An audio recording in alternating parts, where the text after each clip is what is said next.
Right. So this blog is about non-binary, trying to understand um some of the problems with the non-binary movement and what real non-binary means against the non-binary movement now. So first of all, we got to talk about some huge problems with non-binary status and movement. So we're going to start working on this in simple terms, because really, if you look through blogs, you just see a lot of arguments, and you don't really see a really sensible blog about it. I bet this might be the first sensible blog on it. So first of all, let's go through a little bit of the history of what non-binary really is. So there is a non-binary that has existed long before what is called the non-binary movement now. So I'm gonna bring this down in a very personal way. So I have a cultic sister, a younger sister, 5 years younger than me, that was born truly non-binary. She was born what they could. She was born as an orchid, as people say. So that would be considered intersex. And a lot of people think that that's like hermaphrodite, like half male and female. But a lot of times it's not. Sometimes it's genderless. That means that my younger sister, on the cultic side, she was born like a Barbie doll with no outside sexual organs. Now she's much older. She's 44 years old, and she got breast implants and all that, so that she will also, she doesn't revert, so that she always looks like a female. She's very feminine in many ways. She's always been feminine, looking that way. However, she doesn't have outside organs. So how many people are born like this? Well, this was years ago, and there was over 700,000. It's a lot of people born that way. And this is the United States alone. So in the United States alone, there's over 700,000 that are born true non-binary. In other words, born with no visible outside sexual organs. Okay. So over 700,000 just in the United States alone. So first of all, I brought that up because that's true non-binary. That means born genderless. Okay. Now let's look at what they consider non-binary now, and we're going to start delving into the huge problems of this, what this is. So non-binary now, what they consider non-binary now, is simply a person who identifies as a person who's not accepting a gender title. So in other words, it could be a woman that says, I don't want to be considered a woman, yet I don't want to be considered a man either, so you can't label me with any sexual gender. Just simply because she wants to. And the same thing for a man. A man could say, well, you know what? I don't want to identify with any sexual gender. Even though he looks like a man, and he goes around expecting people not to take in his outside appearance and consider him non-gender. That means not man, not woman, not male, not female. So what are the problems what happens with this right away? First of all, you have problems because when you're in a society that has many roles, some traditional roles, and some of those roles are beneficial. Your gender, as what you're seeing from the outside, makes a big difference as how you are identified by the public. First of all, the public doesn't know you personally. They don't know your beliefs. So don't expect them to consider you a woman or a man or genderless if they don't you don't look like it. In other words, you're going to be considered exactly what you look like. If you look like a woman, you'll be considered a woman. So in other words, if there's a man who looks like a woman outside, physically speaking, he's going to look exactly like what he wants to appear like. And so then whoever sees him is going to treat him that way. So if he goes into a business place and he's a man but looks like a woman, he's going to be treated like a woman. That's just common sense. That's all. And if you're a woman that looks like a man, you're going to be treated like a man. Okay?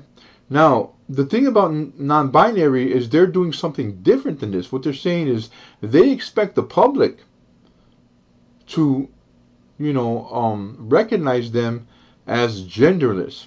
First of all, this is extreme. Just the concept is hard to do. Then some of them will get mad because they're not being recognized as genderless.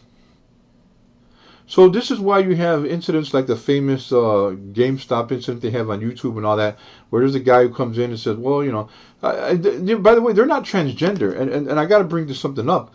They're simply non-binary. That means that they do not want to be identified with any kind of sexual gender title. Okay. Now, first of all, that goes against thousands of years of our societal upbringing and every culture. Asian culture, Latino culture, European culture, Indogenic cultures, Pacific Island cultures, every culture on planet Earth has gender roles. And then all of a sudden they want to take thousands of years of that and then say, hey, well, you're disrespecting me because you're not giving me the right title of genderless. You see, that causes a big problem, and indeed there's many problems that it causes, and so they say that the people, the public that don't label them as genderless are the ones who are being disrespectful. Okay, now that's not so.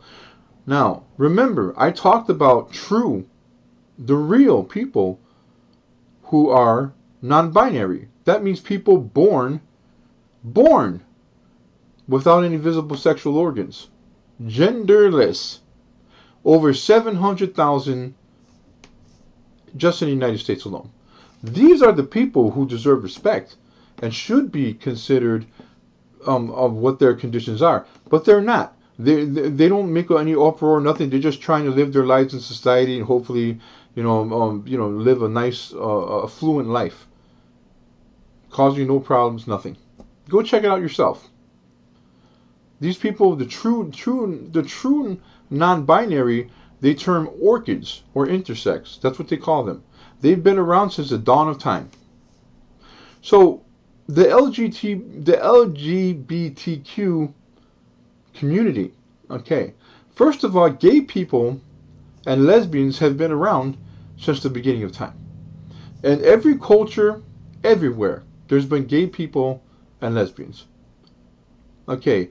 A lot of people go, well, that's unnatural. They're unnatural. They don't fit in with evolution and so forth. Look, man, any anthropologist will tell you it is natural. Okay? It is natural. So what is that natural role that they fill? Well, first of all, most people believe, as far as evolutionary biologists and so forth are concerned, the gay phenomenon, it's a natural phenomenon. So people who are gay, same sex, attracted to the same sex, this is probably a proponent for overpopulation and also filtering our population. So let me explain how gay people serve the world, and they have been doing this since the beginning of time. So gay people, people who are attracted to the same sex, when they do pair with each other, they can't reproduce because they don't have the ability to reproduce. And they go, well, gee whiz, this is how it's unnatural. So this is why it's an evil thing. It's unnatural. Well, that's not true.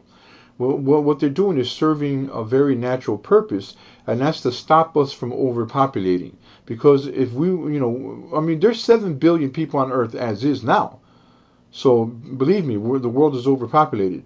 So gay people on same-sex unions and so forth, they because they don't reproduce, what they're doing is they're helping the natural order by making sure that we don't overpopulate. And when we become overpopulated, we use resources, and then they have a backlash, and we go through a huge famine and so forth, and because we don't have resources, and then thousands and thousands and millions of us die when we can't get the right resources. But you can see this all through history. And when you see famines in Africa, famines in China, famines, the Dust Bowl in the United States, you can see this all the time. Some of this is not even far. Some of this is just as far as the 1920s. As you can see this. This is about there's too many people in one place. And there's overpopulation. And from overpopulation, what happens is that we have a backlash, an evolutionary backlash, and when we can't get to the resources we need, we die. So gay people solve some of that issue by making sure that we don't overpopulate. Now, as filters, as filters, what they do is they adopt children. So the children that we have that are misconvened, as they say, or also some kids that you know I don't like to use the word term unwanted. It's usually it's more complicated than that.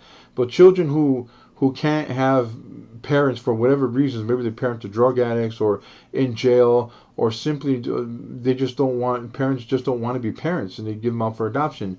Then a lot of gay people, and say, lesbians and gay people, they adopt children, and they also filter our society in a good way. Most gay people and lesbians are very good parents, statistically speaking.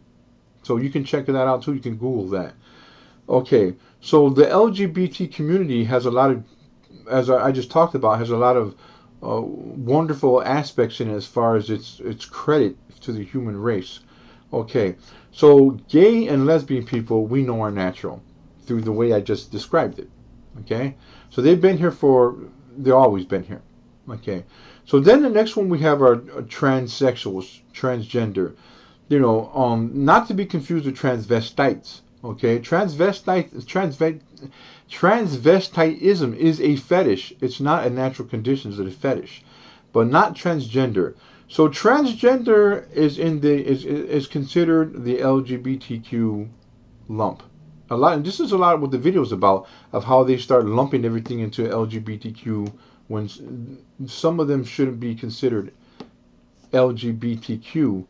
What happens is that every time you have a sexual abnormality or way of life, people all of a sudden they take that, and go, oh, well, gee whiz, this is a bit of a deviant behavior and compared to heterosexuality, and they just automatically lump them into LGBTQ, and that's wrong. That shouldn't be happening because LGBTQ has a credibility, and you can't just automatically start lumping people's behaviors, aberrant behaviors or deviant sexual behaviors and say they're LGBTQ, because it's not the case. But let's look into it more. So what we're talking about now is transgender. So transgender in the true sense of the word is when a person switches their gender medically. They do it medically. And okay, so there's a lot of pain that has to do with this, and you look throughout the history, a lot of these operations did not work and a lot of them died. Okay, so you can't bypass mental conditioning. No matter of fact, when you get the transgender operation, part of that process is extensive. I mean extensive psychological evaluation. Matter of fact, if you don't pass that psychological evaluation, you're denied the operation. Okay. So why would they do that? Well, a lot of times people think, well, they're transgender, they're gay people and all that stuff. That's not the same thing. Gay people and lesbians are not the same as transgender. When people have a body dysmorphic mental disorder, they don't see themselves as what they are. I'm gonna give you an example. There's other versions of this as well. Ailments that are mental and physical ailments. Anorexia and bulimia is also one. So a very skinny person will look themselves in a mirror and see themselves as fat. And no matter what they do, no matter, they try to make themselves as skinny as can be, and they tailor their behavior to the point where sometimes they die. Like the singer from the Carpenters, for example. So this is a body dysmorphic disorder. Okay. Now, transgender people fit in that disorder. So what happens is that they feel that their gender, their true gender that they have inside of them, the person they are inside, is not the gender that they have on the outside. Okay? So in other words, they feel like they're a man caught in a woman's body or a woman caught in a man's body. And so this mental condition is so horrendous that it stops them functioning in life. It makes them miserable. So then they decide, well, I'm going to get the sex change operation. Now, if they go through that sex change operation, 9 times out of 10, it works out well. They're pretty satisfied. So their misery in life, as far as that problem is concerned, is pretty much solved. 9 times out of 10. Okay, so do I have issue with it or whatever? No, I don't have issue with it. It's a disease, man. But a transgender person who has a disease and then gets that, and gets something, if you have cancer and you get that, you go for treatment, obviously you're fixing a disease. So if a transgender person, can't live their life because they feel that way, and then they go get the operation and then they live a happier life, then kudos to them. Then they did the right thing, But you have to take into consideration they suffered a lot to remedy their condition, and that has a lot to do with what I'm going to talk about when it comes to non-binary people. So one of the first person who had a non-binary status, now you can Google this, I don't want to say her name flat out, was a transgender person, not a non-binary person as you would see them today. A truly transgender person. That means a person. This person was in the military, by the way, who got a sex change, and then because he had a sex change, was turned to she. She changed her gender, and it was the first non-binary legal status in the United States. Now, that is a far cry from the movement non-binary now. So I want you to think about that for a minute. So in other words, the person that the non-binary people say as their hero, who was the epitome of non-binary movement, was not a non-binary person, but was in fact a transgender person. And we just talked about transgender and the horrible things they had to go through to remedy their ailment, to live a happy life, So compare that to the non-binary people who just want you to, because they have no other reason except that they want to be considered genderless. In other words, they did not put in the time or suffering or even prejudice to the degree of these people who in the LGBTQ community really fought for their rights.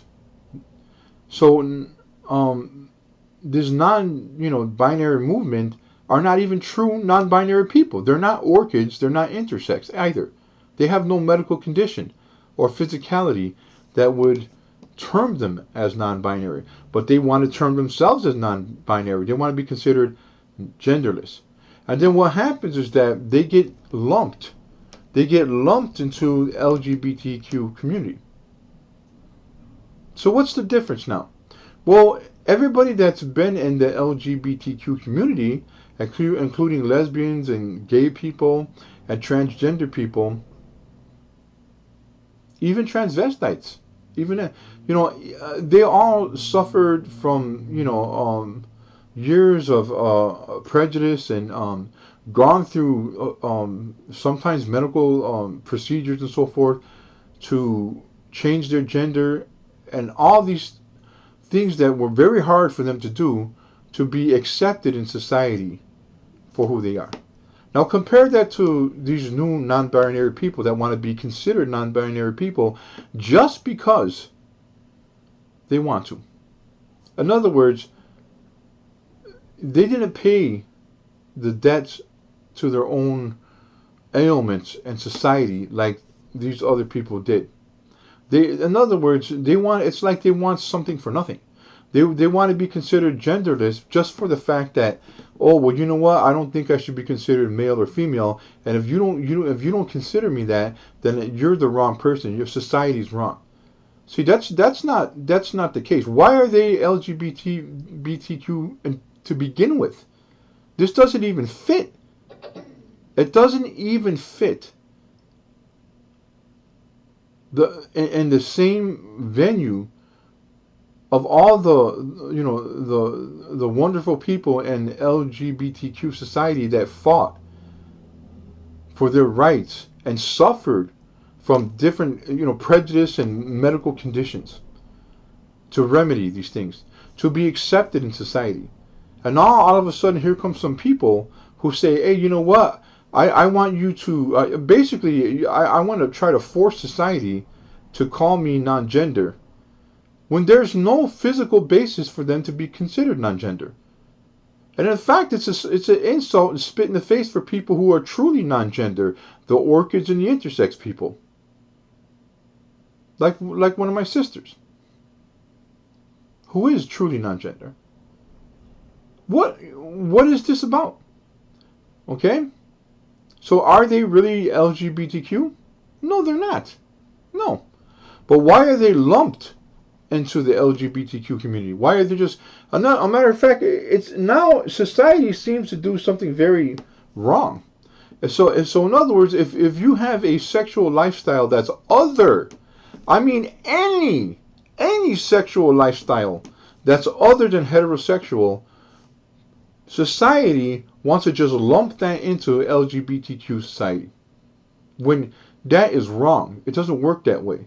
Gays and lesbians fought for their rights. They've been here around since the dawn of time. They have a natural role and purpose in society and in nature. Okay, that's great. Transgender, we can understand the ailment. There's mental conditions involved in that. There's different, beliefs, spiritual beliefs and so forth that are involved in people who have transgender issues and they change sex. And then they suffered and they suffer prejudice and their own ailment and medical conditions. I mean, these people deserve respect for the things they do to be accepted in society. And now all of a sudden some new group comes in and who do not have any does not have any grounds to say they're non-binary physically. They're saying, listen, I want to be considered this, and if you don't consider me this, then you guys are wrong. So basically, if there's a 32-year-old man who says he wants to be considered a woman, and says, this is what I identify as. I identify as a 22-year-old woman, but he's a 30, let's say he's a 35-year-old truck driver. And he says, well, I want to identify as a 22-year-old woman. Do you really want to give that person that type of benefit? So in other words, he walks, you got a 35-year-old truck driver walks into a woman's bathroom. And you go, what do you go walk into a woman's bathroom for? Oh, well, I identify as a 22-year-old woman. What about all these other women, real women? What about all these women? Is it fair to them to have some guy go in there just because he says so? And what about the undeniable mental conditions of some of these people? A lot of this stuff has to do with mental disorders. That's it. Some of them has to do with mental disorders. Not everything is LGBTQ. Not everything should be accepted in LGBTQ society. In other words, just because some other sexual lifestyle is not heterosexual does not mean you have to lump it up automatically into the LGBTQ society. The LGBTQ society is the one who needs to consider these groups and officially decide if they want them to be associated with them. I do not believe that these people who call themselves non-binary people, non-binary movement, had a meeting with the elders of each regional society of LGBT community and just flat out said, hey, we want to be considered part of the LGBT community. What I think happened was simply because they were outside of heterosexual normal common status, that the society just lumped them up with LGBTQ society. They just automatically did that, and that's horribly wrong. Shouldn't happen. So, do I hate the non-binary society? No, I don't hate them, but I believe there's a lot of unfair huge amounts of unfair and discredibility to them.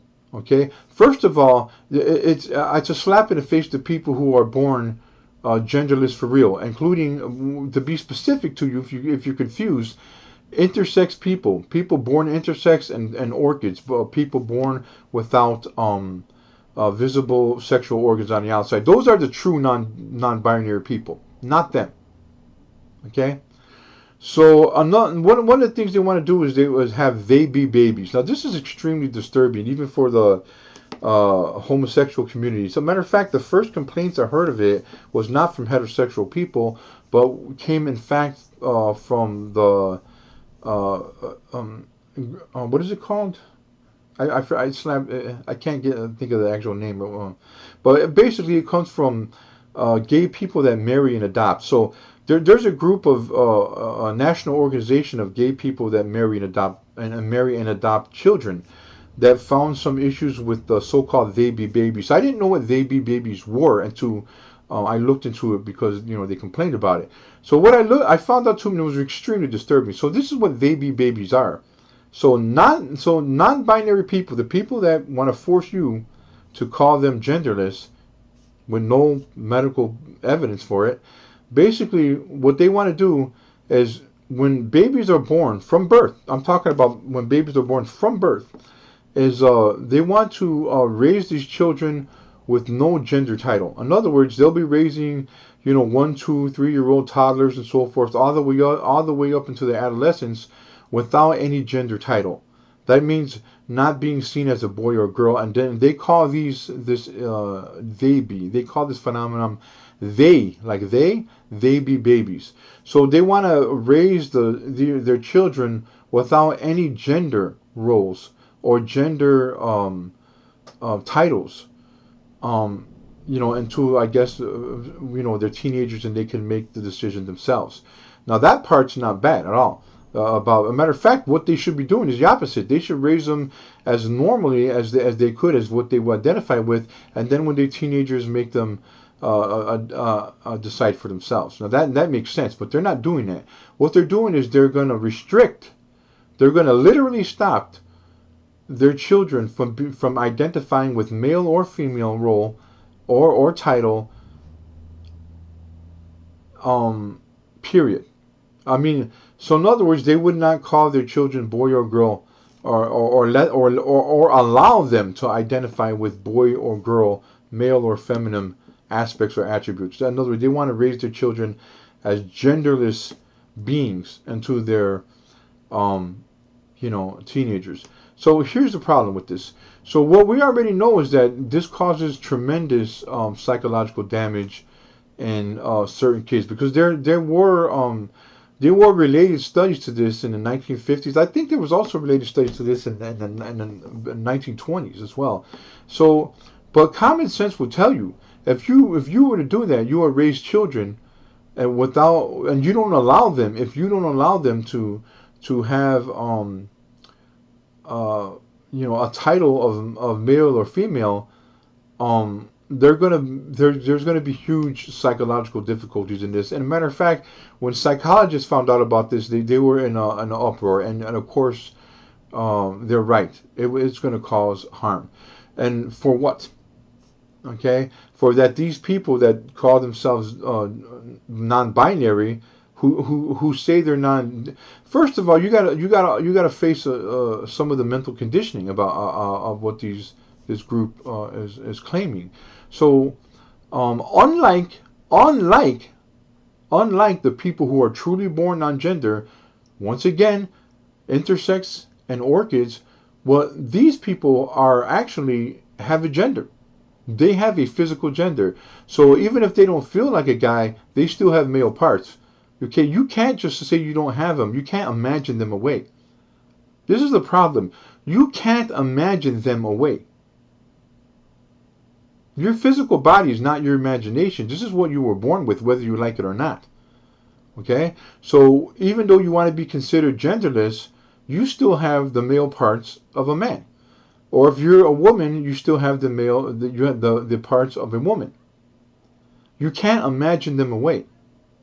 And this is the problem with this incredibly dangerous psychological phenomenon of non-binary movement, which is not LGBTQ related, because they don't. It doesn't fit any of the trials that the LGBT BTQ people in the past have gone through. Physically, medical changes, the type of social prejudice and so forth. That type of stuff, from the beginning of time, by the way, from the dawn of mankind, civilization, they've been going through that. And now you have these people who are saying, look, you're going to be called what you're identified as. So let me put this, to end this blog, I'm going to bring this down in the most simplistic value, an idea. Okay? So basically, you're saying that everybody should be recognized as what they identify with. So let me say this again for that there's no confusion. Okay? So I'm going to say it again. I'm going to say it slower. That everybody should be recognized as what they identify with. So if I want to identify myself as a 12-year-old cheerleader, do I look like a 12-year-old cheerleader? But if you don't call me a 12-year-old cheerleader and I get mad about it, whose fault is it? Is it your fault because you're not indulging in my delusion? Or is it my fault because I have a mental condition? I think you know the answer to that. And believe me, if I say that I have a sexual lifestyle that is beyond heterosexual and is just weird or different or abnormal, that doesn't mean you automatically lump me into the LGBTQ society. That's wrong, and it would be wrong. Not everything that has to do with being a deviant from heterosexual sexuality needs to be lumped up with LGBTQ society. It doesn't work that way. You see? So the idea that you're going to be considered, that everybody be considered what they identify with, is a break from reality. And that's all there is to it. So if a teenage girl decides she wants to be identified with a 35-year-old boxer, and you take that teenage girl and you put her in a boxing ring with a 35-year-old boxer, what do you think is going to happen? And some of these things actually occur in real life. There's a huge complaint about a so-called transgender, which is not transgender, not sexually transgender. I don't know why they called her that. There is a man who dresses as a woman that joined a women's soccer team because of this so-called, trying to be politically correct. They let this person join a women's soccer team, and prior to that he was a fantastic soccer player for the men's league. But this person didn't have any sexual operation, so this person is still walking around with male body parts, but still playing soccer against women on the basis of this so-called identification system. So in other words, he identified as a woman, and by some strange way they allowed this person to play soccer against other females, all females. And of course he's mopping the floor with them because he's physically superior, stronger, but bigger and stronger, and had prior been in a men's soccer league. Now, they allowed this because of this so-called identification phenomena. Now, tell me, does this sound good or does this sound evil? So I'm going to leave it at that. I'm going to also say that I don't have any... I don't want people to hate non-binary people. On the contrary, I want you to try to understand what they're doing. Even if, like me, I don't agree with it, but yeah, it's good that we understand people and not develop a prejudice against them. I do not have any prejudice against non-binary people. I just do not believe they're true non-binary. They're not intersex. They're not orchids. They weren't born male and female parts. They weren't born without the void of gender parts. Well, the problem is that they just literally want to be identified as non-gender, though there's no physicality of any sense or any other means that would anchor them to having that title. And that's very unfair when it comes to the suffering for their rights and the trials of going through medical procedures and so forth that the transgender and lesbian and gay community have been through for a very, very long time. It's just not fair. I do not believe non-binary people should be involved, should be considered LGBTQ. I don't believe that. I don't believe in the phenomenon of identifying a person as what they want to just simply because they want to be identified as that. That's a break with societal reality, and it will cause tremendous harm as it already is. I hope you guys consider what I'm saying. Remember, don't never hate any group. I don't hate non-binary people. I'm just bringing up some things that I think need to be said about them. Also, my best for the. I also wish my best for any group that is considered LGBTQ, and especially those groups that need to be vetted, and in other words, have LGBTQ society consider them as to whether they should be involved in their roles and in their particular placement in society. So there it is.